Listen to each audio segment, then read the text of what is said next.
ಅದಕ್ಕೆ ಮಾತಾಡಕತ್ತೀನಿ. ಮತ್ತ ಪ್ರಥಮ ರಾತ್ರಿ ಪೊಲೀಸರು ಹೊಡೆದು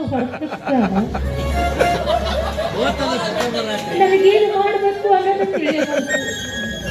ಮುಂದೆ ನೋಡಲು ಅಂತ ನನಗಂತೂ ತಡ್ಕೊಂಡು ಸಾಕಾಗ್ಬಿಟ್ಟು. ನನಗೂ ಅರ್ಥ ಬೇಕಾಗಿತ್ತು ಯಪ್ಪ. ಯಾಕ ಅಂದ್ರ ಆ ದೇವ್ರು ಯಾರ್ಯಾರ ಹಣೆ ಬಾರದಾಗ ಯಾರ್ಯಾರ ಜೋಡಿ ಬಾಳೆ ಮಾಡ್ಬೇಕಂತ ಬರ್ದಿರ್ತಾನ ಅಂತ ಯಾರಿಗ ಗೊತ್ತು?